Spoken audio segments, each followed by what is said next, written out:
ಬೇಳೆ ತರಕಾರಿ ಸಾಂಬಾರು ರೆಡಿ.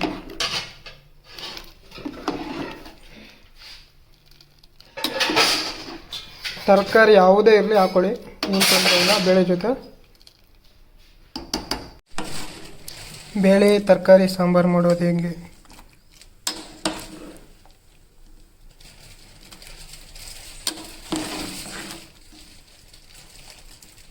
ಎರಡು ಟೊಮೊಟೊ ಹಣ್ಣು, ರುಚಿಗೆ ತಕ್ಕಷ್ಟು ಉಪ್ಪು,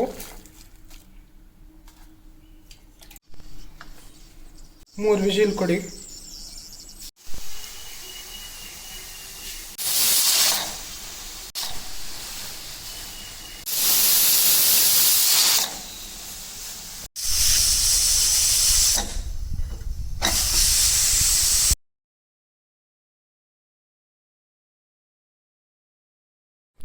ಮೂರು ವಿಜಿಲ್ ಆಯಿತು.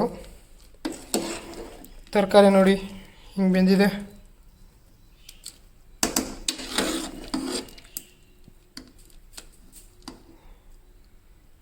ಟೊಮೊಟೊ ಹಣ್ಣು ಸೈಡಿಗೆ ಮಡಿಕೋಬೇಕು. ಆಮೇಲೆ ಸ್ವಲ್ಪ ಹುಡಿ ಹಾಕೊಳ್ಳಿ, ನಿಮ್ಗೆ ಎಷ್ಟು ಬೇಕಷ್ಟು.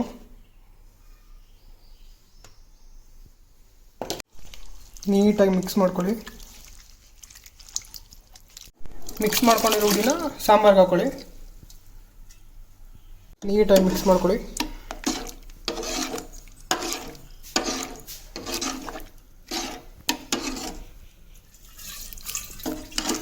ನೋಡ್ಬೋದು ಕಲರು. ನಿಮಗೆ ಬೇಕಾದ್ರೆ ಇನ್ನೊಂದು ಸ್ವಲ್ಪ ಹುಡಿ ಇಲ್ಲ ಚಿಲ್ಲಿ ಪೌಡ್ರ್ ಹಾಕೋಬೋದು.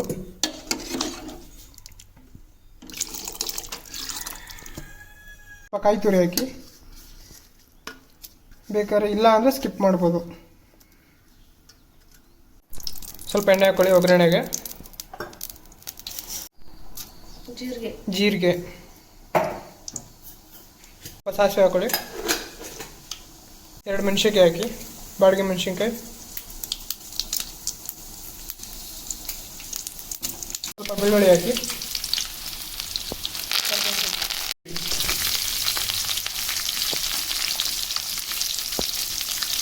ಸ್ವಲ್ಪ ಸಾಲ್ಟ್ ಹಾಕಿ.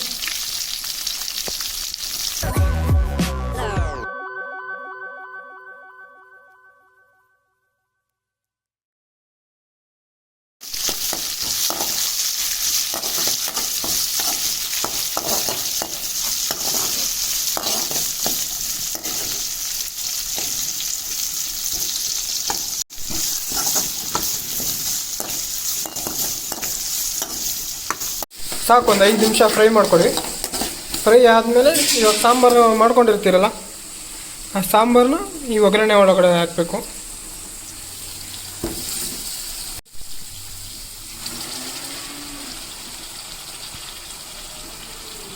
ಈ ರೀತಿ ಮಿಕ್ಸ್ ಮಾಡಿಕೊಂಡು ಒಂದು 5 ನಿಮಿಷ ಇಲ್ಲ ಒಂದು 10 ನಿಮಿಷ ಕುದಿಸಿ. ಕುದ್ದಾದ್ಮೇಲೆ ಸಾಂಬಾರು ಒಳಗಡೆ ಹಾಕೊಳ್ಳಿ. ನೋಡಿ, ಈ ಥರ ನೀಟಾಗಿ ಕುದಿಸಿ. ನೀಟಾಗೆಲ್ಲ ಒಗ್ಗರಣೆ ಇಟ್ಕೋಬೇಕು ಸಾಂಬಾರಿಗೆ. ತುಪ್ಪ ಯಾರಾದರೂ ತಿಂತೀರಾ ಅಂದರೆ ತುಪ್ಪ ಹಾಕ್ಕೋಬೋದು ಮೇಲೆ, ಲಾಸ್ಟ್ ಫೈನಲ್ ಟಚ್ಚು. ನೋಡಿ, ನೀಟಾಗಿ ಕುದ್ದಿದೆ. ಇವಾಗ ಸಾಂಬಾರು ಒಳಗಡೆ ಮಿಕ್ಸ್ ಮಾಡ್ಕೊಳ್ಳಿ. ಹಿಡ್ಸಕ್ಕೆ ಹೋಗ್ಬಿಡ್ರಿ. ನೋಡಿ, ಈ ರೀತಿ ಮಿಕ್ಸ್ ಮಾಡ್ಕೊಳ್ಳಿ. ಇವಾಗ ಒಂದು 5 ನಿಮಿಷ ಕುದಿಯಕ್ಕೆ ಬಿಡಿ.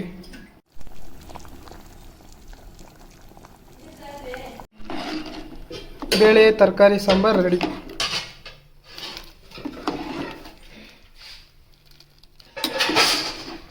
ತರಕಾರಿ ಯಾವುದೇ ಇರಲಿ ಹಾಕೊಳ್ಳಿ, ಏನು ತೊಂದರೆ ಇಲ್ಲ. ಬೇಳೆ ಜೊತೆ